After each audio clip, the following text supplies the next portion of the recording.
Ready? The one time I went up in Jersey with family funeral. The one that I'm dead in the beat. Came in and I saw the face in the This is Kaan Inanoglu. Maybe I will exist. Pop out your face and then slap for a chair, but never a chick. Describe like a day in your life when you're in Germany. Yeah. We sat down with him to learn about how playing in Germany helped him become the Gatorade player. Just like a knack. I just have a knack for the goal. Okay, fishing for a cottage, y'all see Miller's trade. Like all that experience is helping me throughout sure. my experience now. And a highly recruited prospect in the 2024 recruiting class. Y'all allow me to flash. Heard in Atlanta, y'all checking your necks. Heard that London got some niggas who stab. Bishop got sent up to space. I'ma be with him soon. I got some bellies to race. Skirt, we too cold with it taste. Bird. Okay, yo, he's so cold. B-town shit, how it go? Yo, thanks for coming, bro. Yeah, of course. Appreciate it. Dude, all right, so we'll just start off and you can just kind of talk a little bit about yourself. Mm-hmm. But, yeah, bro. Did you eat or not? Did I eat food? Yeah, you weren't eating? No, it's all right. I'll eat after. All right, man. Thanks, bro. Dude, we just had, like, some fire-ass Dominican food. You did? Yeah, dude. There's a place, like, right up the street. It's hidden. I've never been. What is Dominican food like? Dude, it's, like rice, beans, some, like, just some rice, beans, chicken, bro. I don't know what's on that, bro. But it was good. It was some, like, weird sauce, but it was fine. Yeah. No, I'll eat after this. It's all good. All right, yeah. All right, yeah. So just talk a little bit about yourself, like where you played before, what position, all that stuff, you know. Yeah, of course. I was originally from Dallas, born, raised, and I played, for a few clubs there. But when it really got serious, it was like Dallas Texans. Yeah, it was like the real club, and back then it was DA, and like everybody loved DA. It was like the thing. It was like the biggest league, all the clubs were in the MLS, whatnot. So it was good, and we had a really good team, and everything was going good. And then kind of ECNL came out, or it was out, and then DA got canceled. So basically we switched, and we don't have an MLS club, so we couldn't go MLS Next. I mean, at the time we also was new, so coach didn't want to do it. And what age were you going? It was you going to U16 year. Okay, yeah. And ECNL is good. Like, it's not bad. It's a really good league. Right. And at the time, it made more sense because there's only a few people in MLS Next. So we did good, and we ended up winning the national championship that year. That's right. And that year, I also was when I first decided to go to Germany, and that's a whole other story. But yeah, we'll talk more about that. For the time being, it was good. Our team was really good, and now a lot of those kids, are playing SKC, and I'm here now in Boston. Sporting Kansas. Yeah, MLS Next Pro, and yeah. And going to UNC. One of them is going to UNC. The That's other fire. UC Davis. So it's all good. The team was really strong. Yep. And then from there, my mom got a job, so I moved to Boston last year, obviously. So I met all you guys. Went to Milton, played high school for the first year, which was sick. Yeah, I wasn't really expecting much out of that. High school was nothing in Dallas, and then I joined Bolts, and I've been playing with them last semester or last half of the year, and we didn't do amazing, but it was good. It was a good experience, and there's a lot of talented kids on the team, so we'll see what we got next year. That's fire, bro. Yeah, it's great to hear all that, bro. So could you talk a little bit about like your time in like Germany and like how that kind of compares to like your time over here and stuff? And so like when you got there, all that stuff, just like. Yeah, Germany was good. It was not an easy decision to make because obviously it's different. School there, didn't have as many friends.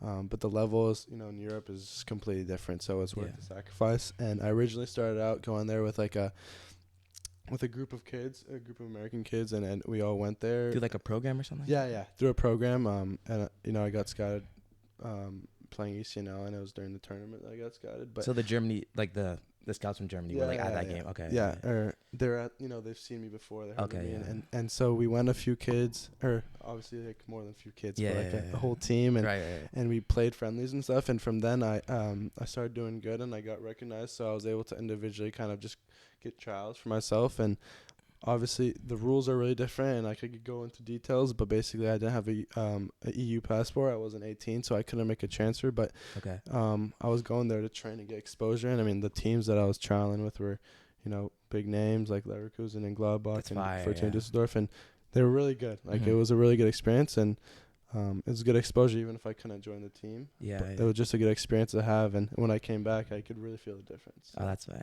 Yeah. Is it hard with like the language, like the kids are speaking German, then you're like German is hard. It's not easy, but once you like live in it, it's a lot easier to pick up, and you pick it up quicker. I can understand most of it now. I can speak good amount too, but it's really when like say something in German.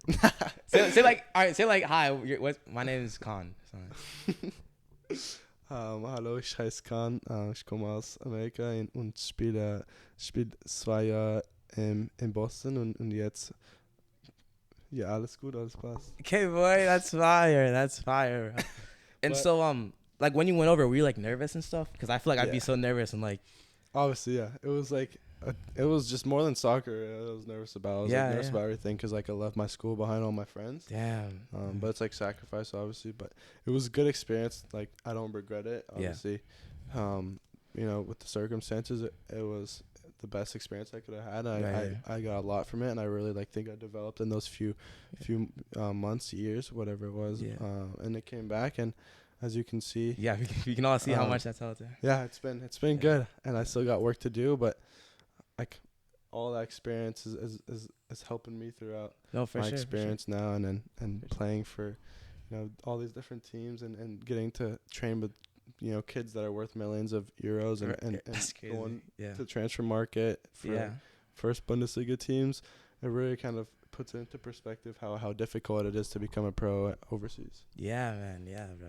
I mean, these kids are like, some of those kids probably don't even go to school, right? It's just like online school, right? And no, it's like, or is it like really? It's like school's a joke. Like once you're worth like $1 million, once you're worth like $1 million, it's like, what do you like? You don't gotta do all the school stuff. Right. Pro, basically, you're making a living. I also did want to touch on that like a little bit, just because you've had to sacrifice a lot, right? And it's like. Your parents are chill with you, like kind of like doing online school and stuff, and like not really going to the traditional route, like college and then going to pro and stuff. Or like, can you talk about like what kind of what's next and like how you? Yeah. Obviously, my parents. Well, their background, they're from Turkey, so they moved here when they were like 25. And education, they obviously moved to for me and my sister to have a better education. And get a good. Experience here different than what it was in Turkey and I guess European and the European school system in general isn't as strong as the American, so they really valued education and so do I, but they knew like my dad and my mom are my biggest supporters, so like they're not gonna say no, they're gonna advise me, but because your dream, right? Yeah, exactly. So if they're gonna be there with whatever decision I make, but they're gonna be making sure that that they're guiding me along the process. So and even going to Germany, I know the school wasn't, the easiest thing, going online and coming back and then doing Milton, but I've still been able to, with colleges and everything, I've still been able to figure that out, and I've been able to cope with all that, and it's not been easy, but it's been like, just like anything else, you kind of live and you learn, and you take it as you go. So you were taking so it was online school, but you were taking classes in English. Everything was English, right? Like when you were in Germany. Yeah, except language, obviously. Right. Everything was in English, and some were online, some were in person. So it was like half and half. And were your parents in Germany with you? Nah, it was just me. Which was also like. And you was just with the roommate. Yeah, exactly. Which is also like at 15 years old. It's not Damn. Bro. It was kind of hard in the beginning. Yeah, hard being away from home. But then you embrace it and just like get on with your life, and because you got so much stuff to look ahead to. Yeah. Training in the morning and Can you describe like a day in your life when you're in Germany? Yeah. I mean, it's not that exciting. Yeah. But I'll wake up usually like 9 o'clock, and first training will be like 11:30. Yeah. And that one's like lighter, we go out and do technical stuff like passing against the wall or cone drills passing technique and heading and no just kind of like nothing, like we'll do rondo and stuff and light stuff like that, but not really intense. And then they don't go back, they spend the day at the facility. The club provides us lunch and everybody hangs out, and then we have second training at 3 o'clock. Okay. And that one's intense. That's like on the real field, and we have a meeting before then to go over the principles and everything that we're trying to accomplish for that week. And then we go out and we train, and usually a training consists of one kind of like easier exercise, like a passing drill or a finishing kind of light thing, and then we go into possession, whether it's like 5v2 and then switching rondo or some kind of variation of that. And then we always go to play, and my favorite drill is probably when we do like one 1v or 2v1, then 3v2. Oh, like 3v, with the big goals, and you kind of just like transition. Yeah. Dude, that game's chaos. Yeah, it's like fun. It's fun. Like it's just like a lot of finishing, and obviously it's like my thing is right. finishing. So like it's fun. And then they do conditioning as well, which is really harsh. Like compared to what I've done in the States, but that's part of the game, running 90 minutes. Right. And so then you just like after that last training, you guys eat, go, and you just go to bed and stuff? No, it starts at 3, bro. Oh, it's not like starts at 3. So finish to what, 5? Yeah. It's like 2.5 hours. It's like pretty long. Damn. Yeah. So it'll finish like 5:30. We go and they shower in the locker room. It's just like sometimes I don't really like. I'm not about that. So I just go back and I have a few friends that are there when Still I there? go. Okay. Well, I have a lot of friends that are there that are playing for clubs in 4th, 3rd division, whatever, U19. But like pro or no? 4th is pro. In Germany, 4th is considered pro, and it is like 4th, 3rd division is really good compared like. I know for sure. In my opinion, it's people say their opinions and be entitled to their opinions, but like the 3rd and 2nd division in Germany, I think are easily like they're competing, like the top teams there are competing with MLS teams. Really? I think the top 2nd division teams, like, because Bundesliga is obviously better than MLS. Yeah. I mean, that's fair. But like the top 2nd division teams, I think you're competing, and then the top 3rd division teams, I think, are better than MLS Next Pro.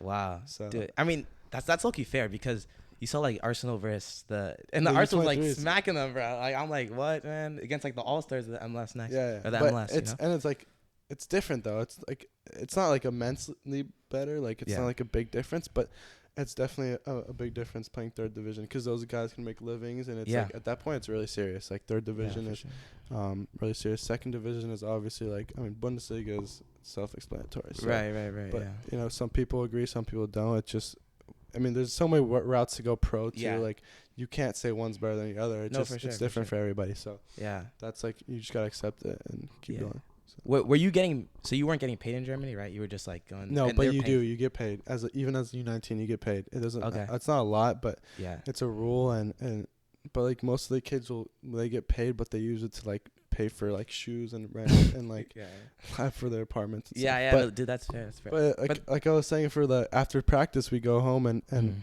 I'll shower and stuff. But like there's a train station everywhere. Like, and that's the thing. You don't drive everywhere. We take a train station to the city and we just go walk around and hang out and eat and just kind of chill. Like sometimes we'll come over to one person's house and play like poker or something. And kind of pass the time. But that's kind of how it is. That's good.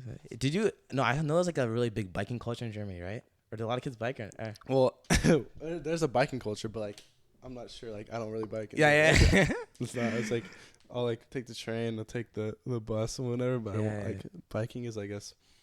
I don't know. I don't know that much about it. So no, that's fair. That's fair. And so, I guess we're kind of can transition to like more like specific stuff. So I don't know if you guys know us, but Kaan's a striker, and but you started off as a CDM, you said, right?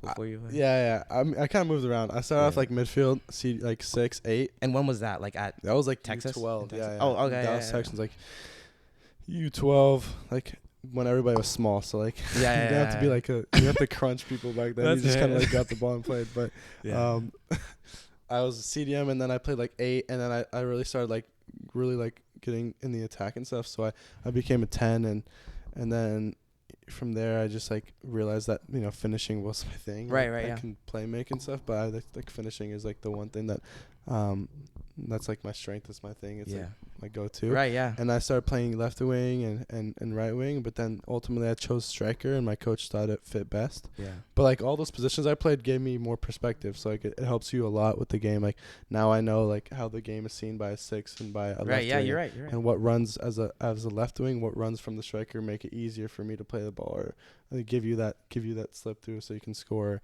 So it's all good. And I'm glad I did it, but striker's definitely like that's what I'm sticking. Like that's what I want. He got Gatorade Player of the Year. It's gonna be like in the thumbnail and stuff, but he got Gatorade Player of the Year, ISL, all ISL, right? Yeah, but that's high school, so like. Yeah, I mean, no one cares. Yeah. And then obviously plays in Germany. He's done a lot. He's done a lot now. But yeah, so can you just talk about why you think you're such a good striker? Why do you think? Yeah, first of all, appreciate it. Yeah, I got you. But, no, I mean, I'm not gonna brag because like it's Isl, it's high school, but like right. For sure, just like a knack. I just have a knack for the goal, like in the sense like some people have one thing that they're really good at, and as a striker, that's what you need to be good at. Right. But I've always, I don't know, I've worked on my finishing a lot. It didn't come like part of it came naturally, but like I've always been working on it every day as much as I can. Yeah. And it's just really game experience. Like you can't recreate certain shots that you score. That's true. And certain goals that you have in the game in practice. So it's really just like getting an open shot every time isn't realistic. So it's really just like trying and testing and failing, and that's why I think that like I've been able to adjust and play to my strengths and the opponent's weaknesses. Yeah. And I still have a lot of developing to do. No, I'm of course. not anywhere near where my potential is and my peak, but I just say it's like also surrounding myself with people that want to bring the best out of me helps a lot. And it just, like I said, playing all those positions. As a 6, I got really good at distribution. As an 8, I got really good at running from box to box and defending. As a 10, I got really good technically with the ball at my feet and playmaking. As a winger, I got good at 1v1s, and now as a striker, like all of it just kind of like it's together. And it meshes well. But I'm not gonna sit here and say like I'm like the golden boy, like but like I'm gonna like put my effort into it, and I'm gonna do my part as much as I can. And that's another thing is just playing with confidence as a striker. I mean, that's why you make the most money as a striker, because you do one of the harder things in the game is to score, but you don't score by just playing safe. You got to take risks, and the whole point is to make mistakes, and you can't be afraid to make mistakes. So I think it's just learning and soaking in all the information that you can. Yeah. And just taking just going for it. Like, it doesn't matter if you're weak foot 10 yards out of the box, just rip it. Just take the shot. Because that's ultimately what's going to build your confidence and get you to become the player that can do that and the capability to do that. So. Yeah, right. But like I said, still got a lot of work to do. I know, for sure. All these accomplishments, like, they're just like minor and in like the bigger scheme of things. They're just like But like I said, can't do it with the people that if you're surrounded by people who don't bring the best out of you, who don't help you, and pick you up when you're down, then really you're not gonna get anywhere. And then those connections, the bonds you build, like that make playing. That's what gave me confidence. That knowing that you guys had the support of you guys and the coaches, and even not only with high school with Bolds and obviously that's a lot going on there. No, but like in general, just it's nice to know that if I make a mistake, it's that you guys are you're not gonna stop passing me the ball. You're just gonna give me another one and another one. And my job is to put away as many as I can, and I'm not gonna And you've been doing that. Yeah. But I'm not the type. I'm not gonna try to do more than what I'm asked. Obviously I'm gonna try to do the best and stay in my place. But that's how the game is won. Everybody does their role. If people start overstepping, that's how things get complicated. But dude, wow, dude, how many podcasts have you done? That was good. That was really good. That was really good, bro. That was fire. So kind of to go back to what you were saying there. So one, it's great that you're being super humble and like still like obviously that you have a bunch of work to do. And this kid was literally training with this morning and he was grinding. Like walk us through a training session or something. Like a regular me and one more person. Going yeah. Just like one like individual or you with the like one of your boys, something like that. Yeah, it changes. Obviously depends, but usually like I always go out and I try to. But it's different for every position. But when I go out, I try to touch every aspect of the game. Okay. Receiving, distributing, finishing, heading, first touch. Dribbling, so. I always go out, obviously warm up, whatnot. But I always play like 2-touch or stuff at the beginning, just to warm up, just to loosen everything. And then I'm really big in passing drills and really like tight space, like 1-touch passing and with a partner or if you're against a wall. But like I'll set like a few cones up and I'll do left foot, right foot, and then I'll drive them. I'll do just variations, and it's all about like repetition and it's muscle memory. Because in the game, like in the split second, like you have to think, it's just what your reaction. Yeah, you're right. So you just keep going with the flow. But I do that, and then I'll start getting into more. I'll start opening it up and doing. I always do long balls. Long balls is everything for me because it touches everything. It touches your first touch when you receive. Yep. It touches. It gets like your technique, and that's as a striker. You got technique is everything. You know, like how you strike the ball. And long balls, you hit them, and there's a certain technique, and you get backspin, whatnot. Or if you want to hit a driven ball, like I do low driven balls, high driven balls, left foot, right foot, like everything you can think of, because that. You know, and I'll do it for 30 minutes. That'll be like a lot of my session. Just like pinging. Yeah, just pinging, because that's, you know, you take a touch with your chest, you bring it down, or like any position. You always any position has to do with the long ball. Even the goalie sometimes has to do with the long ball. For sure. So that's something that applies to everybody, and I've that's how I got my like left foot, my weak foot to kind of catch up, and that's like. Not the secret, but like that's one of the big things that like, most people are shocked. Like, oh, you do long balls for like 30 minutes. Like, it's like it's shocking, but like it helps a lot. No, it's good to hear that. And I feel like when a lot of kids like go out to train, they just like get the ball, just like take free kicks, kind of like pass around and stuff. But obviously, like it's good to hear that like when you're playing long balls, like there's like an actual reason for it. It's not just because like you don't want to like actually like do like cone drills or anything like that. It's like you want to like actually you have a specific reason for doing an exercise, for doing a drill, and that's what I think a lot of kids should be doing right when they're training. Cone drills are good, don't get me wrong. It's the best thing you can do is like playing, like that's why like 2v3 like that's against like real life.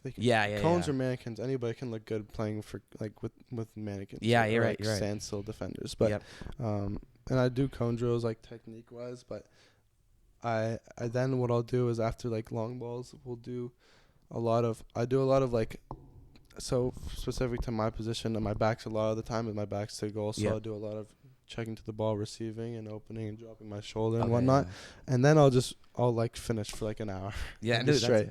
I'll do crosses in the air, on the ground. I'll do touch, and then from finesse from the right side to finesse from the left side, power shot, middle, whatnot, and you can do some of these by yourself, but like obviously like you need a partner, but it's just literally repetition. Like what I'll do is I'll pick one spot, and I'll just aim at that same spot every time until it doesn't matter if I hit it perfectly one time. I'll just keep aiming at that one spot until I can pinpoint and just pick it out in the game. And same thing with my left foot, right foot, everything. There's like. And you gotta like think about it where you are in position wise and where you strike the ball. Like, as a striker, there's a lot of things you can do, but in the moment you don't have time. You just gotta hit it and hope that you put the right amount of spin or the right amount of speed on it. So like and that stuff you can't teach in training sessions. Yeah, you're right. The weight of the ball, the moment, the strike, the pureness of the strike. Like that's the stuff that happens in the games. And like I said.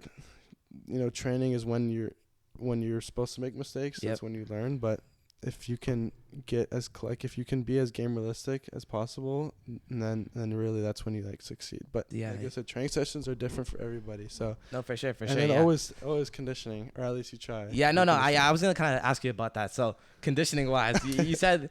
So me and Con were talking before this, and he's telling me about how he was recently in Germany and how like the conditioning there was just kind of like just a force, right? It was just like. Yeah, can you kind of explain like what you do for off-season conditioning and like just like talk about conditioning wise?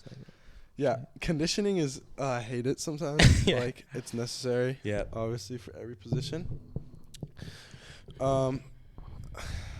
Off-season, like I feel like everybody who like plays and loves playing soccer, like they're always gonna go out and get touches, and it's like there's never like a lack of passion to go out and play, but like. Playing and conditioning wise, like the things that they do in Germany it's ridiculous. Like I mean, I know there's few kids here. There's a lot of kids here that are crazy with conditioning, but like really good fitness. The conditioning that they do there and the consistency they have, like they do it 2 times a week, and it shows. Like it's just, and the level over there, the speed of the game is different because it's played differently, and that makes a big difference. That's something that I had to deal with a lot in the beginning. Is like, how am I supposed to keep up with the game? Not only physically, but mentally. Like, I was, like, struggling. I was like, I should have made that run earlier. Oh, I'm too late to get that first touch off. And that was something that, happens to everybody because you struggle and stuff in the beginning, and then you pick it up. But for conditioning-wise, I didn't necessarily expect it to be as difficult as it was because people here in America run, like, I feel like there's more running involved. There's Yeah. There's a lot of playing, but a lot of like back and forth, and then you go over there and you're like, damn, like. Yeah. This is crazy. It's crazy, but we would do like, sprint I mean, this is all like stuff that people know, but it's the intensity that they would do it at, and then the standards. It's like they would make us run like 2.5 laps in like 3 minutes 30 seconds around the field, right? No, a track. They had a track. Oh, what? Yeah, okay. That's part of the facility. And 3 minutes 40 seconds. It doesn't sound bad, but then you take a 1 minute pause and you do that and then you go times. again. Yeah. And then like. It's like it's hard to. It doesn't sound as bad as it actually is. Yeah. No. I mean, I can imagine, bro. Especially like on a hot day, right? And then when you're like, conditioned, you're a midfielder. So you know what it takes. Like, I mean, kind of, bro. Like, I need to get back in shape, bro. I know, bro. I've been getting a bit tired. Here, we're gonna take a quick pause and actually I got a gift for you. Okay. Yeah. So we'll take a quick pause and I'll get it to you. Got you a little something. So got you a BenzBoots shirt, a wristband, and then some boots for you. So really appreciate it. Yeah, bro. You can take these. Hope you enjoy. Yeah. What size? What size are you? 11.5. I bet. Yeah, I got you, bro. Alright, word. Appreciate you. Yeah, of course, bro. Alright, I'll put this aside for you. Appreciate it. Yeah. Dude, thanks for being honest. Yeah, of course. It's been quick, bro. You did good with the BenzBoots like brand and everything. Oh yeah, dude. I'm glad that I can help out or like be your first episode of the podcast. But you got big things. Yeah, dude. It's crazy like how quick it's kind of grown, you know? Yeah, because I was shocked. Like you told me like end of the year, and I was like, all right, let's see where this goes. I got right, like a little like give me your cleats. Like right, yeah, and like, dude, you know the Boys and Girls Club? I don't even know what that is. I heard of it, but yeah. So it's like an after school program for kids, like around like Boston and stuff, for like underprivileged kids basically. And so they wanted me to speak about starting a business. So yeah, that could be cool. Like kind of talk about like the struggles of kind of like when I was like doing the event. Bro, you're still in the struggles. What are you talking about? Yeah.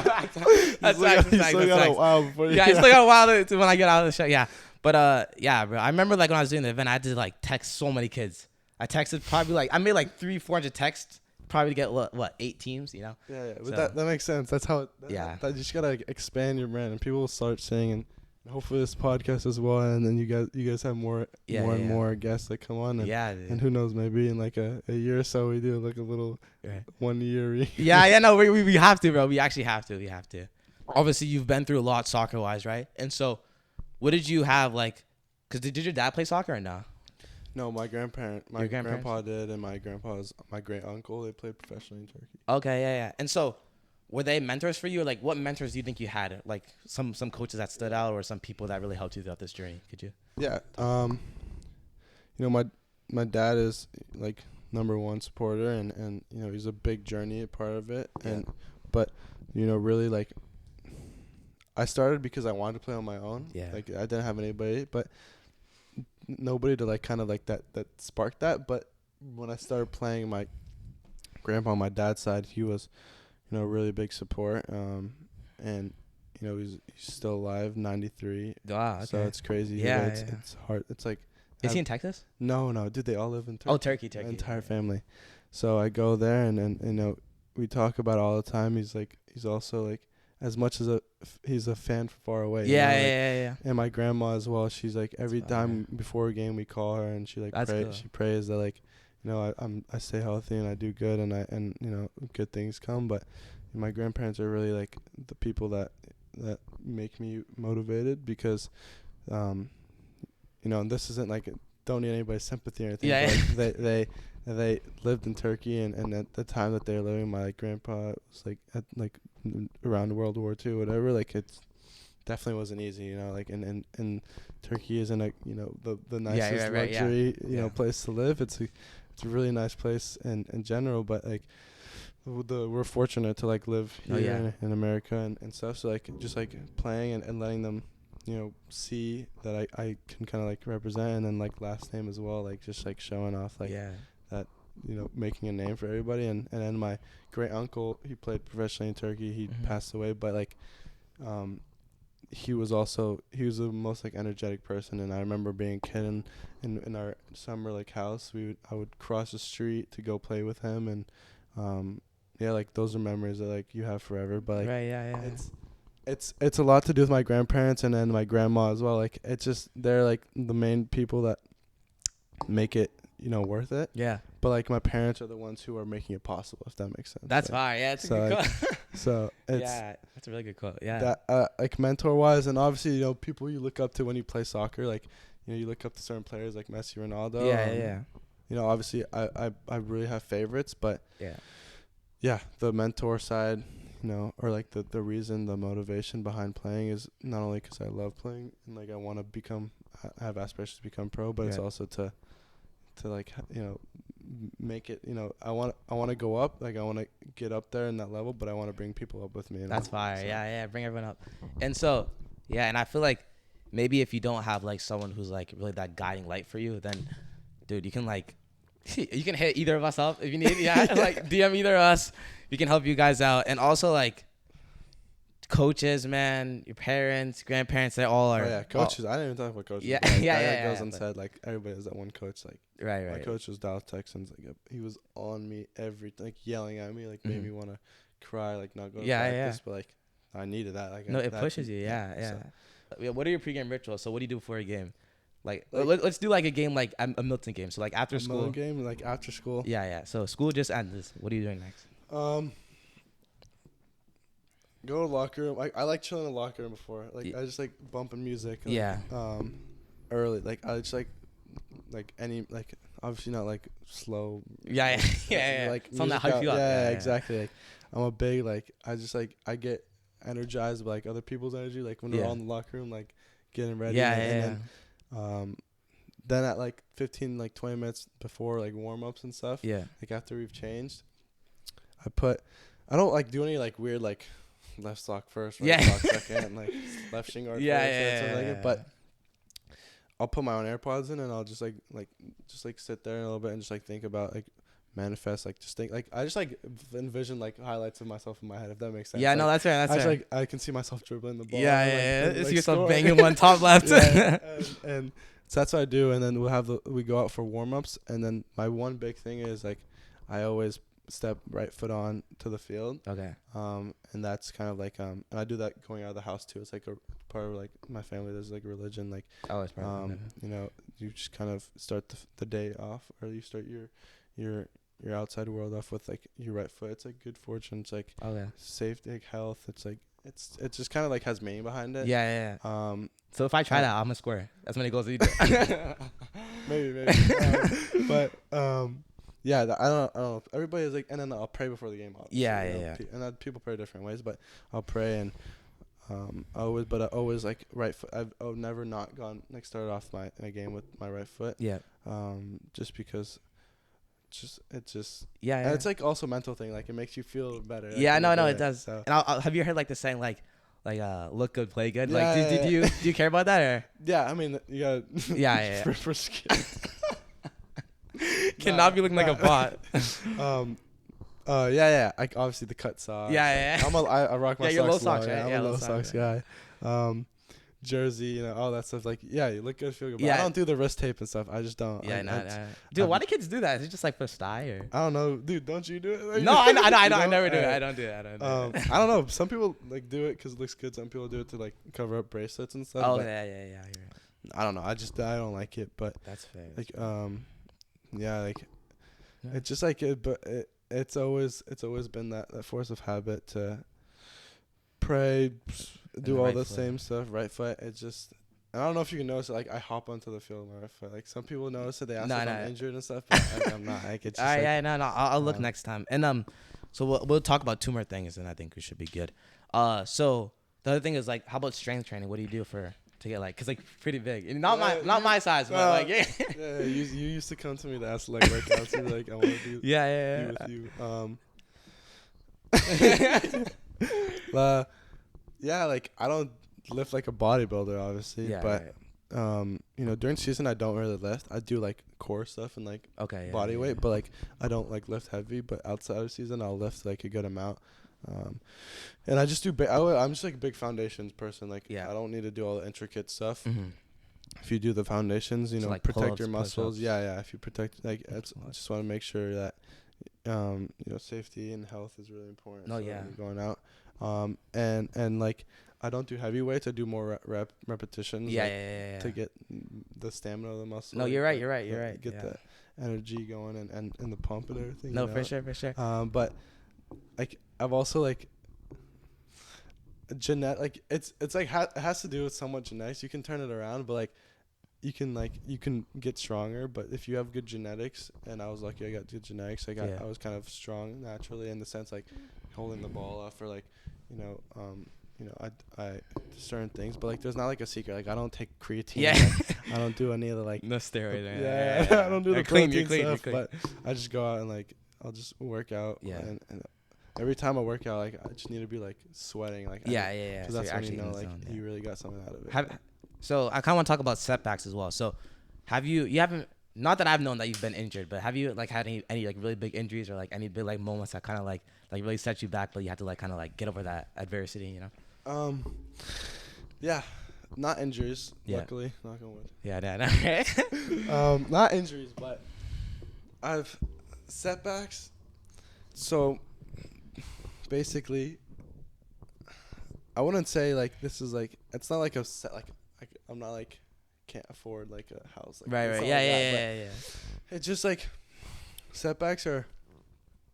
I've had like a few like when I was out trialing and I was doing really well luckily and the team really liked me and I was fortunate enough that I had an opportunity to sign a contract and we found a way around the paperwork and the legal side of things is the person who cut that out. The person who originally helped me I guess started getting too greedy and then he started making one too many phone calls and snooping around too much in my business and the club was Leverkusen. Yep. I had an opportunity to go there and actually sign a contract, but he started snooping around too much. He started digging and then he tried to get too much more than bit off. Money wise, yo, one sec. I was saying. Yeah, he was snooping around. Continue. He was snooping around. And I say snooping around. He was like, he bit off more than he could chew. Yeah. Elaborate a bit more. Like, if you don't mind sharing with that. First of all, he wanted too much, like, money from the contract. And second, he was pushing too hard because as an international transfer, it's already like, it's like sketchy because I wasn't 18 and I could have gone over, but there's a lot of like loopholes and stuff, and he was asking for too much, and he doesn't. I can't with him. I can't with him anymore. Like I'm done with him. Like he's just trying to make my, like I know like if I do one day sign a contract that he's gonna ask for. Are you still aligned with him or no? No. That's and so how does that work? So when you sign a contract, right? So the agent like gets like a fee, right, or a percentage. Yeah, but he's not an agent. Oh, he's like just a random dude off the street. He helped me get from America to Germany. Oh, okay. He helped me get like legally without like a student visa or whatever. Oh yeah. Because you can't just. And then he started thinking he had he thought he was that guy, and he just wasn't that guy. Especially he didn't have pull like that, Yeah. But like it's a setback. I came back, and that was the summer before. That was last year. That was the summer before I came to Milton. So if that happened, I wouldn't have gone to everything happens for a reason. No, that's a great. It was a setback, but I didn't take it, personally, because I know I had more opportunity. Yeah. Thank God it didn't work out because now I got me, everybody. I mean, look where you are now. Yeah. Milton, on the BenzBoots Podcast. Yeah. Facts. So it was good, but I've been lucky enough that I haven't had many setbacks, and when they are, they're minor. Yeah. And everybody has setbacks. Right. But it's just how you it's how you get back from it. Yeah, right? exactly. Yeah. So I've been good. I'm mentally trained to deal with that stuff, especially being overseas changed a lot. As a kid, I matured more. Yeah. Quickly than I would have if I stayed in here, high school. But I do miss. I kind of not regret, but I kind of like. I'm annoyed that I didn't get the full high school experience. Yeah, but that's fair. If you want to do, you gotta You gotta like make sacrifices. Yeah, you do. I feel like that's a big part of this whole podcast. Sounds corny, but like yeah, I know, but it's true. It's like you have to like everybody and some people have it easier. Some people like go to school, go through the MLS Academy, go first team. Some people don't have it as easy and they'll get there, but it just takes a little bit more work. Yeah, no, you're right. And so I think we can start wrapping this up now. Yeah. But I was gonna ask, so just for you personally, so what's happening now? So I know a bunch of colleges are looking at you. I don't know if you want to say like how many offers you have. You don't have to say the schools, but you can say like how many offers, or you don't have to say if you don't want to, but just give us a range. Is it like okay, no, if you don't want to, it's all good. It's all good. Juicy questions, bro. Like I won't like name specific. Yeah. I don't know. It's not even that many. Like, all right, no. But like what you're doing right now, like you don't know where those BenzBoots are gonna go. Right, You're just working on it every day, but it's sick. Sure, it's actually dope that you're like doing all this. Like, I don't know, how did you even start? I know the idea came, but like how do you get from there to here in 2-3 weeks? No, like, for sure. Well, I'll talk a little bit about this, but I think maybe I'll try to do an episode where I like just talk straight about like how I started this, But it was just I would read business books, learn about business.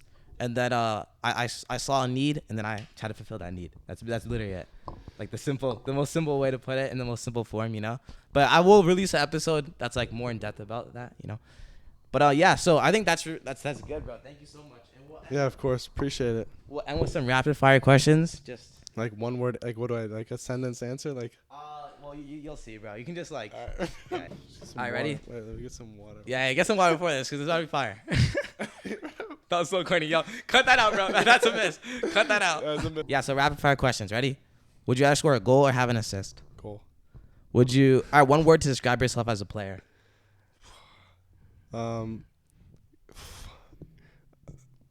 Confident.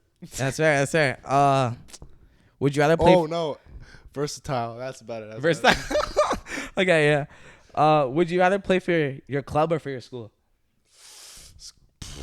School. I would say school. School. All right. Yeah. That's difficult. That's fair. Okay, ready? This is another one. Would you rather be on the best team and not play, or be on the worst team and play all the time? Worst team and play all the time. That's fair. And would you all-time favorite cleats, if you have? All-time favorite cleats. Hypervenoms, the original, orange and black ones. Oh, that's a fact. Or the liquid silver. Okay, yeah. That Neymar in the World Cup 2014. Those are my favorite. Your favorite team? They're Liverpool's. Yeah, Liverpool. Like Turkey's Fenerbahce. All right. And so, what's your advice for younger players? Dude, I was 17 years old. I mean, but think about the kids who are like even younger, like a 10-year-old kid. Just don't worry about I would say don't worry about positions. Don't worry about